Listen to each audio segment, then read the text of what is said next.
ఈ పేదవాళ్లకు న్యాయం జరగాలనే ఉద్దేశంతోనే ఈ కార్యక్రమానికి కూడా శ్రీకారం చుట్టాం. ఇప్పుడే నేను చెప్పాను, ఈ జిల్లాలో 103 కోట్ల రూపాయలు ఖర్చు పెడుతున్నాం.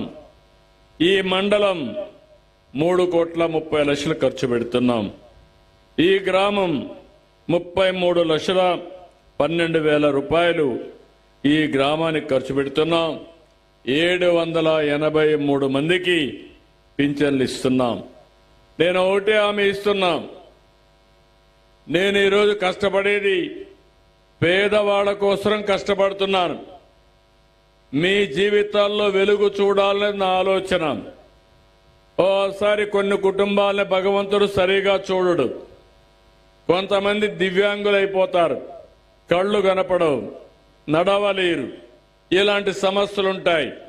అందుకే మీరు ఒక్కసారి చూస్తే 500 రూపాయలు పెంచింది. ఆ రోజు 500 నుంచి 3,000 రూపాయలు చేశాను. 5 ఏళ్ళు 1 రూపాయి పెంచలేదు. అలాంటిది 3,000 నుంచి 6,000 రూపాయలు చేశాను. అంటే 500 నుంచి 6,000 రూపాయలంటే 12 రెట్లు దివ్యాంగులకు పెన్షన్ ఇచ్చిన ఘనత ఎన్డీఏ ప్రభుత్వం అని చెప్పి కూడా నేను మీకు తెలియజేస్తున్నా. నేను చేసింది ఫేవర్ కోసం కాదు, పేరు కోసం కాదు, మానవత్వం కోసం చేశా. ఆ కుటుంబాలు పడే బాధ నాకు అర్థమవుతుంది. నడవలేని బిడ్డ, చూడలేని బిడ్డ, కుటుంబంలో ఒక వ్యక్తి వికలాంగుడైతే, దివ్యాంగులైతే కుటుంబం అంతా కూడా ఎంత అవస్థపడుతుందో అది అర్థం చేసుకుని వాళ్ళకు ఒక వెసులుబాటు ఇవ్వాలి. దేవుడు సరిగా చూడకపోయినా ఒక ముఖ్యమంత్రిగా, మానవత్వం ఉండే వ్యక్తిగా వాళ్ళని ఆదుకోవాలనే ఉద్దేశంతో వాళ్ళకు అండగా నిలబడ్డానని చెప్పి మరొక్కసారి మీ అందరికీ విజ్ఞప్తి చేస్తున్నా. ఇలాంటివన్నీ ఇంకొక విషయం కూడా మీరు గుర్తుపెట్టుకోవాలి.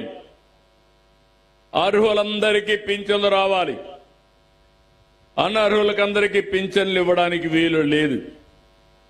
గడచిన 5 సంవత్సరాల ప్రభుత్వంలో వాళ్ళ కార్యకర్తలకు పింఛన్లు ఇచ్చారు. వికలాంగుడు కాకపోయినా బ్రహ్మాండంగా కారు డ్రైవ్ చేసే వ్యక్తులకి, ట్రాక్టర్ డ్రైవ్ చేసే వ్యక్తులకి, లారీలు డ్రైవ్ చేసే వ్యక్తులకి వికలాంగులని చెప్పి పెన్షన్లు ఇచ్చిన సందర్భాలున్నాయి. మీరు కూడా అర్థం చేసుకోవాలి. మీరు కూడా ఒక పోలీసింగ్ మారిగా పనిచేయాలి. ఈరోజు సమాజంలో పేదవాళ్ళని ఆదుకోవాలి.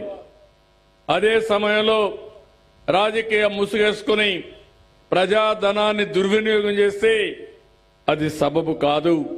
అలాంటి వారికి మాత్రం నిర్మోహమాటంగా ఉంటా. ఎక్కడ కూడా నేను 1 రూపాయి దుర్వినియోగం కాకుండా అర్హులకే ఖర్చు పెడతాం.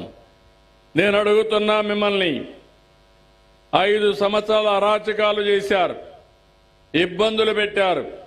కడాన దివ్యాంగులకు ఇవ్వాల్సిన పింఛను కూడా వీళ్లే కబ్జా చేసే పరిస్థితికి వచ్చారు.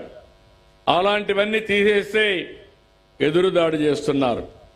నేను ఒకటే మిమ్మల్ని అందరినీ కోరేది, నేను ఏ నిర్ణయం చేసినా దానికి ఆధారాలు పెట్టుకొని చేస్తాం తప్ప ఆషామాషిగా చేయమని చెప్పి కూడా నేను మీకు తెలియజేస్తున్నా.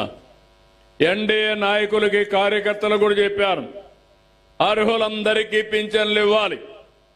అర్హులకు పింఛన్లు ఇవ్వకుండా చేయడం కరెక్ట్ కాదు.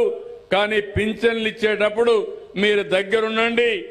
మీరు ఎన్నికల్లో హామీ ఇచ్చారు, మీ హామీ ప్రకారం ఈరోజు హామీలు నెరవేరుస్తున్నాం. కాబట్టి మీరు దగ్గరుండి ఇప్పించమని తెలుగుదేశం పార్టీ కార్యకర్తలకు, జనసేన కార్యకర్తలకు, బీజేపీ కార్యకర్తలకు కూడా విజ్ఞప్తి చేస్తున్నా. ఇది ప్రజాప్రభుత్వం, పొలిటికల్ గవర్నెన్స్.